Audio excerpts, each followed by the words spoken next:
Assalamualaikum warahmatullahi wabarakatuh. Bismillahirrahmanirrahim. Nawaitu thalabal ilmi izalata jali an-namsi an sa'iri juhali wa ihya'ad dini wa ibqa al-islami bil ilmi wa daral akhirati wa ridallahi ta'ala wa syukran ala nikmatil aqli wa nikmatil syahatil badani fadlatan ila hadratina bil mustafa syedina Muhammadin sallallahu alaihi wa ala alihi wa sahbihi wa azwajihi wa dzurriyyatihi wa ali baiti kiraman khususan khusatan ila musma'ata kitab tasinu khalaq sahabat asana al masudi wa jimitan amiti wa masyikhina wa mu'alif kutub allati ta'alamna wa alamna sanatana lahumul fatihah. A'udzu billahi minasy syaithanir rajim. Bismillahirrahmanirrahim. Alhamdulillahirabbil alamin. Arrahmanir rahim. Maliki yaumiddin. Iyyaka na'budu wa iyyaka nasta'in. Ihdinas siratal mustaqim. Siratal ladzina an'amta 'alaihim ghairil maghdubi 'alaihim waladdallin. Rabbi firli wa liwalidayya mu'minina amin. Marilah saudara-saudara kita teruskan pelajaran kita hari ini, yaitu kitab Tasrul Khalaq, yang mana Pak Insyaallah untuk hari ini akan masih meneruskan pembahasan tentang sifat al-ghibah atau sifat menggunjing atau ngerasani orang lain. Yang mana untuk hari ini yaitu walaysa minal ghibati laumul muqsiri ana taksiri, ya. Mari kita mulai. Bismillahirrahmanirrahim. Qala al-musannifu rahimahumullah ta'ala wa nafa'na biya bi'alami fid-dharain amin. Walaysa lan ora ono iku minal ghibati setengah saking ngrasani. Iku minal ghibati setengah saking ngrasani.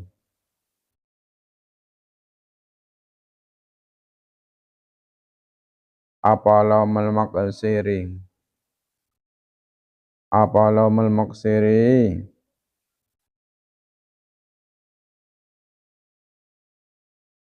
modone wong kang pepeka. Apa laumul muqsiri modone wong kang pepeka.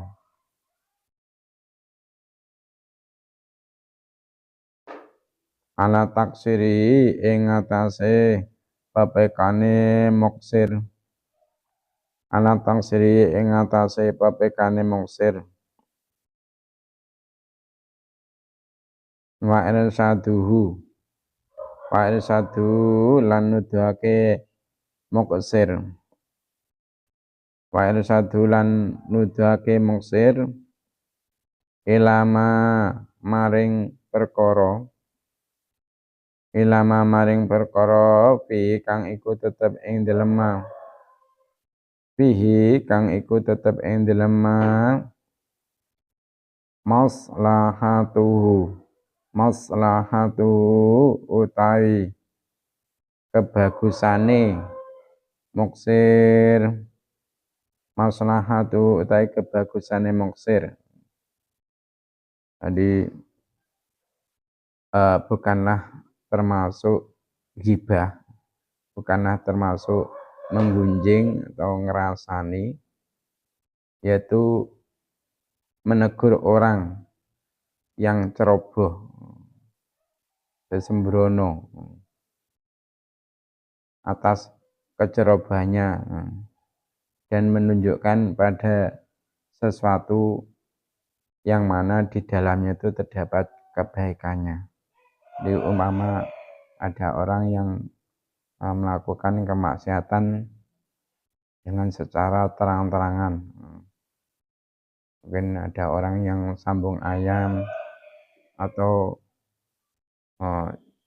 judi, dengan segala macamnya dan bentuknya, atau ada orang yang dengan beraninya membuka auratnya di muka umum, atau mungkin ada seorang perempuan yang memakai pakaian yang masih terbuka auratnya. Apalagi zaman sekarang ini ya, banyak perempuan-perempuan yang sudah hilang rasa malunya, akan dengan PD-nya, dengan beraninya dia memakai pakaian yang serba minimalis, serba ketat, serba pendek-pendek, pakai celana-celana pendek, pakai baju-baju yang kelihatan auratnya. Nah, maka untuk menegur orang-orang yang berbuat maksiat dengan gegabah seperti ini, sembrono seperti ini, dibuka umum, ini bukanlah termasuk ghibah. Mungkin kita tegur, kita nasihati, dan juga kita carikan solusinya, untuk supaya dia terhindar dari melakukan kemaksiatan tersebut. Maka yang seperti ini bukanlah termasuk ghibah yang diharamkan, bukanlah termasuk ngerasani yang diharam nih. Ya, mungkin dengan cara kita samperi, ya, dengan kita nasihati baik-baik, berusaha supaya nasihat kita bisa diterima, tidak menyinggung perasaannya, atau mungkin kita undang ke rumah kita, lantas kita nasihati, apakah kamu benar melakukan seperti ini? Iya, aku melakukan seperti ini. Nah, kenapa kok kamu lakukan? Ini kan perbuatan yang dilarang oleh agama. Kira-kira kamu kapan menyudahi kelakuan maksiatmu itu? Kapan tidak mau marani, tidak mau maksiat? Mau dikai kesempatan, dikai umur, dimarani, wong ditimbali Gusti Allah. Kenapa mesti meninggal dunia? Karena apa, orang itu kalau sudah menemui ajal, yang mana tuh nyawa sudah sampai kerongkongan, tenggorokan, maka pertobatan tidak bisa diterima oleh Allah. Jadi malam yugorikir, selama nyawa itu belum sampai kerongkongan, insya Allah kalau kita tobat sungguh-sungguh masih diterima oleh Allah Subhanahu wa Ta'ala. Tapi kalau nyawa kita sudah sampai kerongkongan, kok tobat tidak bisa diterima oleh Allah Subhanahu wa Ta'ala. Jadi bukan termasuk menggunjing, bukan termasuk ngerasani yang diharamkan, yaitu jika ada orang yang berbuat maksiat dengan terang-terangan, dengan gegabahnya di muka umum, terlihat dengan orang lain, mungkin pacaran dengan lawan jenis, laki-laki dengan lawan jenis. Apalagi pacaran saat ini sangat beraninya, Kalau mungkin zaman dulu antara laki-laki dan perempuan hanya berpegangan tangan, jari jemari saja sudah termasuk hal yang luar biasa. Kalau sekarang itu belum luar biasa, malah sampai kepada perzinaan untuk sekarang ini pacaran. Ini termasuk kemungkaran. Kalau dilakukan di muka umum, kita boleh menasihati, mengingatkan, dan ini bukan termasuk suatu hibah yang diharamkan. Ya, kenapa kok yang seperti ini bukan termasuk hibah yang diharamkan, bukan termasuk menggunjing yang dilarang? Karena li'annallaha, karena teman Allah Lianna Allah kana tamstani Allah azza maha mulya sapa Allah. Azza maha mulya sapa Allah wa jalalan maha agung sapa Allah. Iku lam yanha ora nyegah sapa Allah. Iku lam yanha ora nyegah sapa Allah. Anin nasihati sangking ngarepake bagus. Anin nasihati sangking ngarepake bagus ya. Karena sesungguhnya Allah itu tidak melarang, umatnya mengendaki kebaikan. Nah, seperti hanya menasihati orang yang berbuat maksiat, ini termasuk perkara yang mengendaki kebaikan. Walakinnahu lan tetamini Allah. Walakinnahu lan tetamini Allah iku naha nyegah sapa Allah. Iku naha nyegah sapa Allah anil ghibati saking rasani. Anil ghibati saking rasani wa balagho lan bangetake sapa Allah. Wa balagho lan bangetake sapa Allah fil ingkari.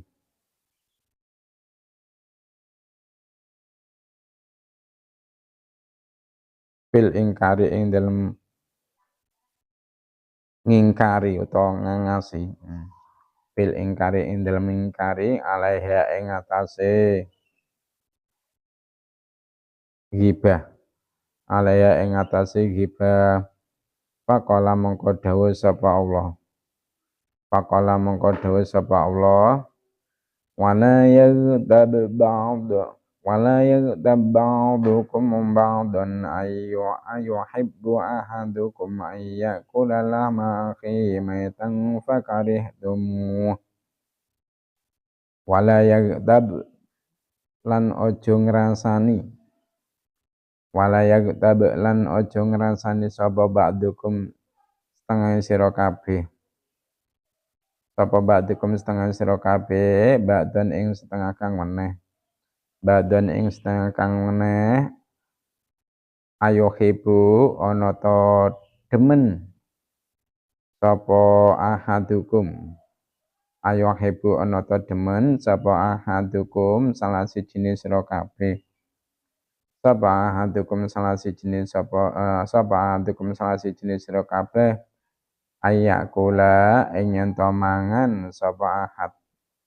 Ayakula ing yen to mangan sapa ahad lama akhihi ing daginge sedulure ahad.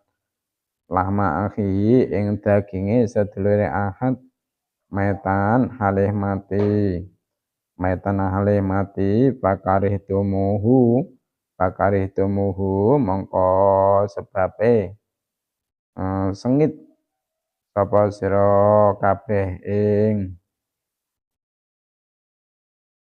pakarih tumuhu mongko sebabe pakarih tumuhu mongko sengit sapa sira kabeh ing ayakula lama akhihi.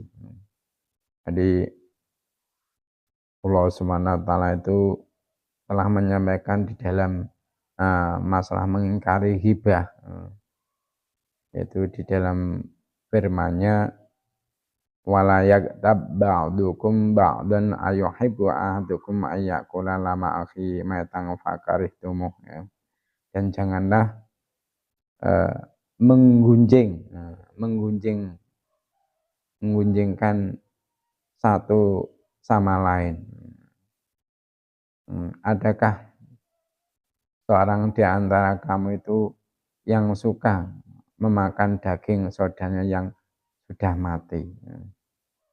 Maka tentulah kamu merasa jijik kepadanya. Jadi Allah itu melarang kepada kita dari menggunjing saudara-saudara kita.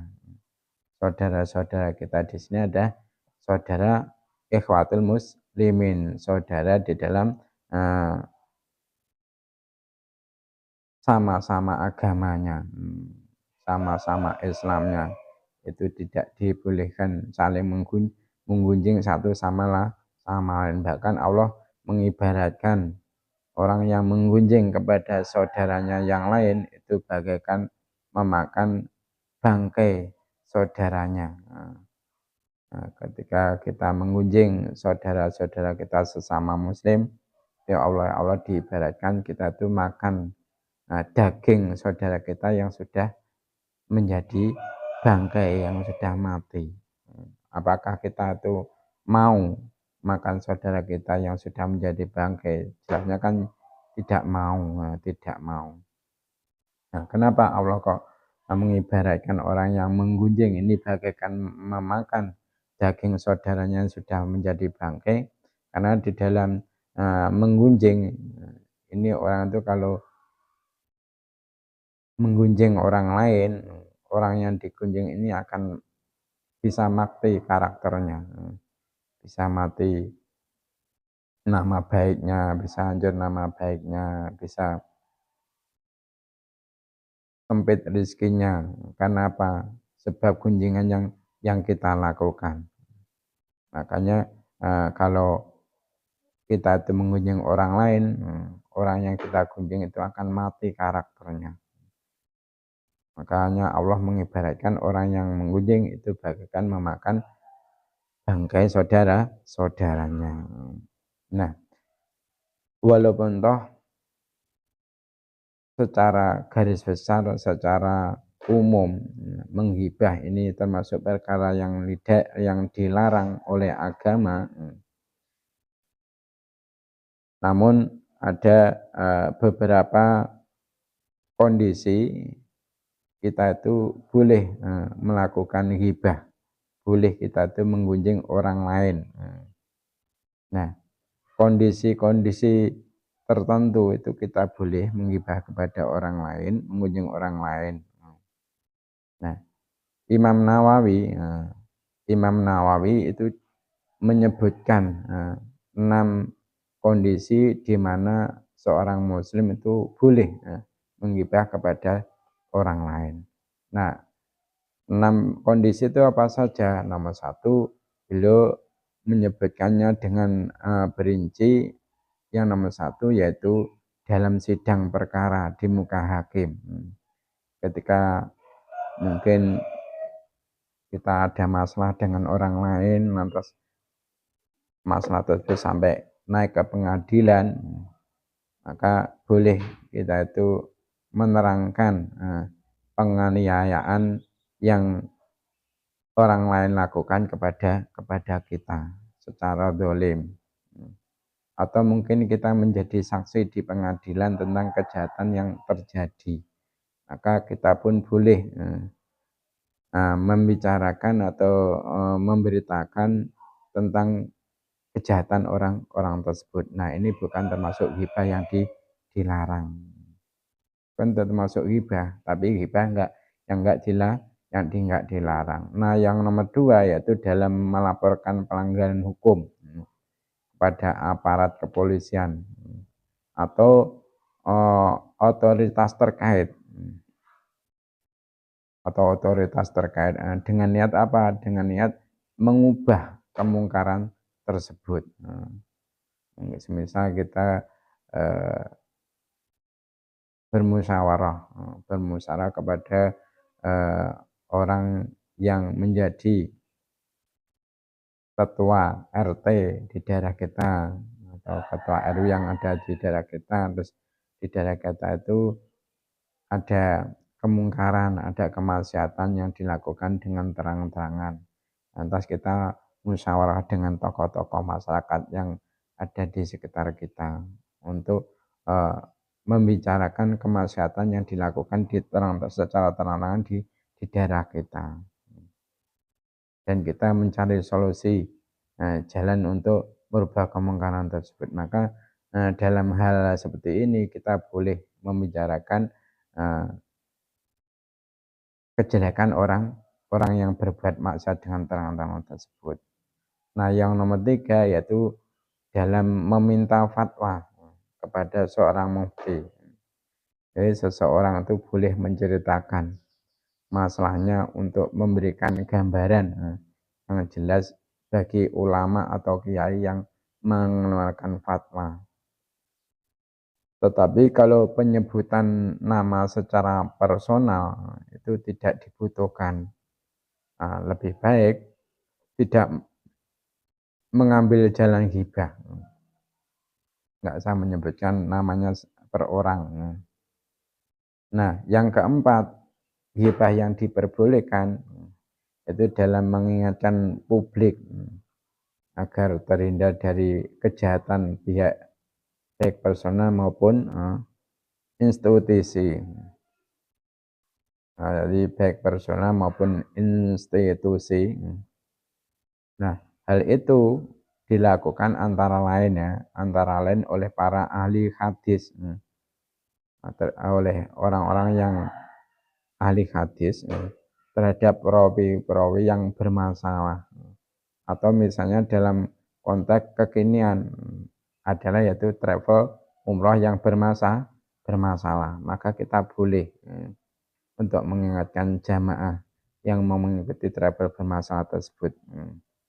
Nah, yang nomor 5 yaitu dalam kondisi di mana pihak-pihak tertentu itu melakukan kejahatan terang-terangan seperti meminum khamar atau mengambil harta secara zalim atau menarik upeti atau mengambil kebijakan-kebijakan batil. Nah, dalam kondisi ini kita tuh boleh menggibahkan, menggunjingkan pihak tersebut sesuai dengan kejahatan yang diperlihatkannya. Nah, tetapi kita itu haram menyebutkan aib lain, mesti aib yang tidak ia perlihatkan. Mungkin selain melakukan perkumpulan minum khamar atau opek, orang-orang ini juga pernah kita tahu melakukan kemaksiatan, akan tetapi kemaksiatan yang ia lakukan ini tidak diperlihatkan di muka umum, dia sembunyi-sembunyi. Nah, kebetulan kita tahu. Nah, ketika kita menyampaikan kemaksiatan yang ia lakukan secara terang seperti hanya minum khamar atau kopek tadi, kita tidak boleh menyebutkan kemaksiatan yang ia sembunyikan dari kita, namun cuma kebetulan kita tahu. Nah, jadi seperti itu yang nomor 5. Nah, yang nomor 6, hibah yang tidak dilarang oleh syarat yaitu menandai seseorang dengan kekurangan fisik atau gelar-gelar buruknya. Mungkin si Tukijo pincang, si Tukijo yang buta itu, atau si Tukijo yang tuli. Nah, jadi boleh menyebutkan seseorang tujuannya untuk menandai dengan memakai kekurangan fisik atau gelar-gelar buruknya. Misalnya seperti itu. Tetapi kita itu tidak boleh menyebutnya tanpa maksud apa merendahkan. Jadi kita diperbolehkannya tadi menandai seseorang dengan kekurangan fisik atau gelar-gelar buruknya. Jangan sampai dengan niat apa? Merendahkan. Kalau kita niatnya untuk merendahkan itu tidak diperbolehkan oleh syariat. Maka sebaiknya kalau kita itu ingin mendandai identitas seseorang, misalnya ada orang yang bertanya, rumahnya Pak Tukijo itu mana toh? Padahal di tempat sampean namanya Pak Tukijo itu tidak hanya satu, mungkin ada 2 orang atau 3 orang. Terus lantas sampean tanya, nah Pak Tukijo yang mana Pak? Pokoknya rumahnya di sini, di daerah sini.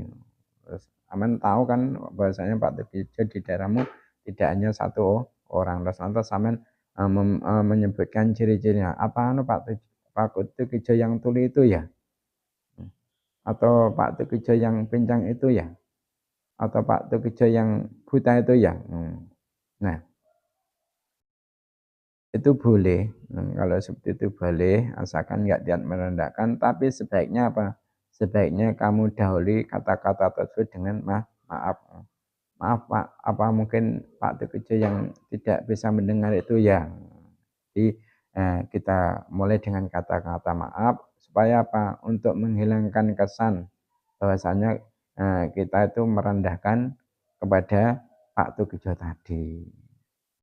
Nah, jadi seperti itu Imam Nawawi itu menyebutkan 6 gibah, 6 menggunjing, 6 perkara yang unsurnya menggunjing tapi diperbolehkan oleh syariat. Nah, namun Imam Nawawi itu mengajak kepada kita untuk mempertimbangkan sebab keenam dari menggunjing yang diperbolehkan tersebut. Maksudnya yang keenam tadi ya, yang nomor 6 itu menandai apa? Seseorang dengan kekurangan fisik atau gelar-gelar buruknya. Nah, sebab keenam ini bisa digunakan dengan niat identifikasi, bukan maksud merendahkannya. Nah, Imam Nawawi itu menyarankan kita untuk menggunakan identitas lain bagi seseorang di luar identifikasi fisik. Nah, 6 kondisi ini bukan beliau itu mengada-ngada. 6 kondisi ini dicarikan atau disarikan dari berbagai hadis-hadis yang sahih. Jadi ini bukan dari penemuan, bukan dari akal pikiran beliau sendiri mencetuskan seperti itu, enggak. Tapi ini semua 6 hal kondisi ghibah yang tidak dilarang ini bersumberkan dari hadis-hadis yang sahih. Nah, sekarang masalah hukum menggunjing kepada non muslim bagaimana? Itu tadi yang dikatakan kan menggunjing kepada saudara-saudara kita sesama muslim, hukumnya sudah dijelaskan mulai dari permulaan bab. Kalau sekarang bagaimana hukum menggunjing kepada non muslim, orang kafir? Nah, menggunjing atau menggibah atau membicarakan keburukan atau aib orang lain itu adalah satu hal yang jelas-jelas dilarang oleh agama. Nah, menggunjing itu diibaratkan seperti apa tadi? Yaitu memakan bangkai daging saudaranya yang sudah meninggal dunia. Nah,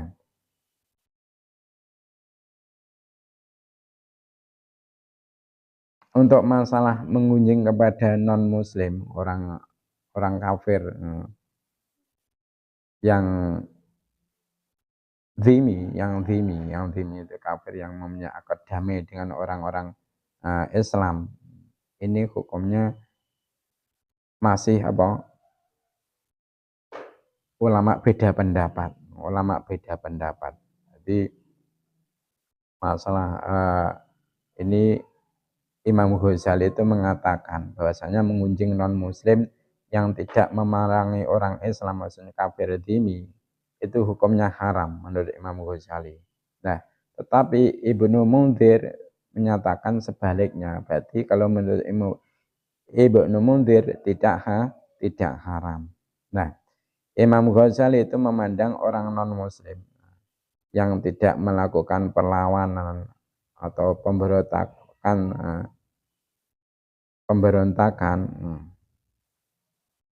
hukumnya itu tidak boleh. Sebab apa? Sebab mereka itu berhak mendapat perlindungan sebagaimana umat Islam pada umumnya.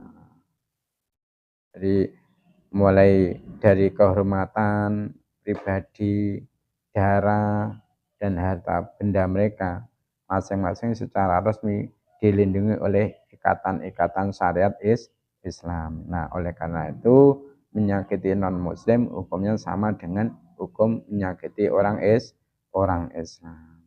Ya. Nah, berbeda apabila yang digunjing itu adalah orang non-muslim atau orang kafir yang menyerang Islam, maksudnya kafir harbi, maka hukumnya boleh mengunjing mereka itu boleh mengunjing orang kafir harbi boleh. Jadi intinya itu saja untuk saat hari ini, bahwasanya mengunjing itu secara mutlak hukumnya haram. Baik sesama kita, sesama muslim ataupun kepada kafir dhimmi. Namun kalau untuk kafir harbi, kafir yang melarang agama Islam, itu tidak mengapa kita menggunjingnya. Itu saja pertemuan kali ini. Untuk selanjutnya yaitu sesi tanya jawab. Pertanyaan yang nomor 1. Ketika ada orang yang berbuat maksiat secara terang-terangan, kita menasihati mereka dan mencarikan solusi jalan keluarnya, itu apakah termasuk ghibah yang diharamkan?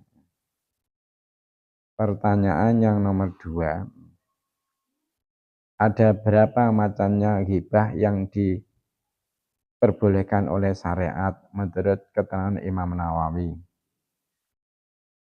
Pertanyaan yang nomor 3, sebutkan ghibah yang diperbolehkan yang nomor 1. Pertanyaan yang nomor 4, sebutkan ghibah yang diperbolehkan yang nomor 5.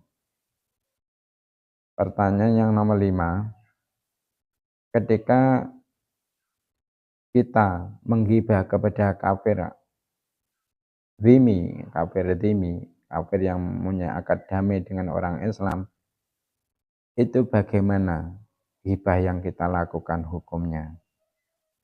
Itu saja mungkin pertemuan kali ini yang dapat saya sampaikan. Ada kurang-kurangnya mohon maaf. Mari kita tutup majelis ini dengan membaca doa kafaratul majelis. Subhanakallahumma wa bihamdika asyhadu an la ilaha illa anta astaghfiruka wa atubu ilaik. Wassalamualaikum warahmatullahi wabarakatuh.